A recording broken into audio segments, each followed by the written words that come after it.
امریکہ سے پاکستان کا سفر ان پچھلے 40 سالوں میں خاصا مختلف ہو گیا ہے۔ جو جہاز کئی ملکوں اور شہروں میں رکتا ہوا تقریباً 35 گھنٹوں میں پہنچتا تھا، اب کم و بیش 20 گھنٹوں میں یہ سفر طے کر لیتا ہے۔ وقت کے بدلتے تقاضوں کے تحت پاکستان میں بھی بہت کچھ بدل گیا ہے، مگر نہیں بدلی تو وہ زمین کی خوشبو جو جہاز سے نکلتے ہی استقبال کرتی محسوس ہوتی ہے۔ امریکہ سے پاکستان پہنچا تو بہت کچھ بدلا ہوا محسوس کیا، کچھ مثبت تو کچھ منفی۔ سڑک، گلی کوچے، بازاروں میں آواز لگا لگا کر اشیاء فروخت کرنے والوں نے بھی جدید طریقہ اپنا لیا ہے۔ آٹومیشن اور الیکٹرانک مشینری کا استعمال شروع کر دیا ہے۔ سبزی والا کیلکولیٹر استعمال کر رہا ہے، چھوٹے چھوٹے دکاندار، ٹھیلے والے بھی کمپیوٹر سے رسید کاٹ کر دے رہے ہیں۔ پھیری لگانے والا ہو یا دودھ سپلائی کرنے والا، سائیکل اور موٹر سائیکل کا استعمال کر رہا ہے۔ قلفی بیچنے والا خود صدا لگانے کی بجائے قلفی لے لو، ملائی قلفی، ہونٹوں سے کھا لو، اب یہ صدا ٹیپ ریکارڈر کے ذریعے سنا رہا ہے۔ معاشرتی ویلیوز تبدیل ہوتی ہوئی نظر آ رہی ہیں۔ محبت کی ڈیفینیشن کچھ اور ہو گئی ہے۔ کسی حد تک ینگ جنریشن خود سر ہوتی جا رہی ہے شاید۔ ان سب تبدیلیوں کو محسوس کرتے ہوئے میرے دل میں یہ خواہش پیدا ہوئی کہ میں بھی گلی گلی آواز لگاؤں۔ بزرگوں کی تلاش ہے، ایک بزرگ چاہیے، ایک بزرگ، ہاں ایسا شخص جو مجھ سے بڑا ہو، مجھ سے محبت کرتا ہو، مجھے گلے لگا کر دعائیں دے، میرے سر پر شفقت سے ہاتھ پھیرے، اپنے سائے تلے مجھے لے لے تاکہ میں بھی اپنے آپ کو محفوظ سمجھ سکوں، اپنے سر پر سائے کا احساس کر سکوں۔ ان 40 برسوں میں یہ بزرگ ایک ایک کر کے جدا ہوتے گئے اور میں واپسی کا پروگرام ہی بناتا رہا۔ سوچتا ہوں تو ایک لمبی لسٹ ہے ان لوگوں کی جو اب موجود نہیں۔ ماں باپ اور خصوصاً ماں کی دعائے نیم شب سے محروم ہوا تو یہ کہہ کر دل کو سمجھا لیا کہ خیر ابھی شکر ہے فیملی کے دوسرے بزرگ باقی ہیں۔ زندگی اپنی گزرتی گئی اور جن کی زندگی کا وقت پورا ہوتا گیا وہ اللہ کو پیارے ہوتے گئے۔ بزرگوں کی لسٹ چھوٹی سے چھوٹی ہوتی گئی۔ اس سال جب ماموں، چچا، خالہ کے بعد اب اپنے بڑے کزنز تک کو نہ پایا تو چیخ چیخ کر صدا لگانے کو دل تڑپا۔ ایک بزرگ کی تلاش ہے، ایک بزرگ کی تلاش ہے۔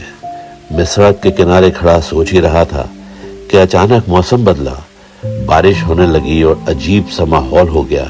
فضا کچھ بدل سی گئی اور اس بات کا خوف بڑھنے لگا کہ اگر بارش تیز ہو گئی تو میرے پاس تو چھتری تک نہیں ہے۔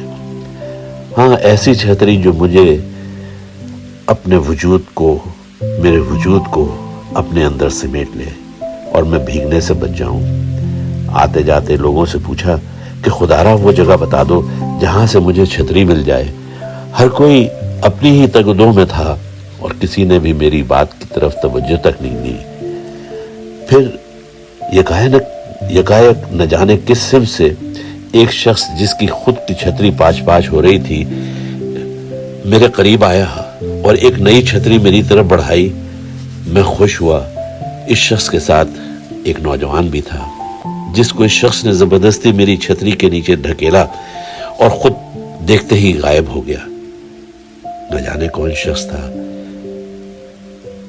بہرحال نوجوان ایسا لگتا تھا کہ اپنی مرضی سے نہیں آیا ہے، مگر چھتری اب میں نے دیکھا کہ اس نوجوان کے سر پر تھی اور میں خود بدستور بھیگ رہا تھا، مگر مجھے اپنے بھیگنے کا احساس جیسے ختم ہو گیا ہو، بلکہ میں کسی حد تک خوش تھا، مگر نوجوان کے چہرے پر کوئی خاص کسی قسم کا تاثر نہیں تھا، جیسے چھتری کے نیچے خوش نہ ہو اور فرار ہو جانا چاہتا ہو۔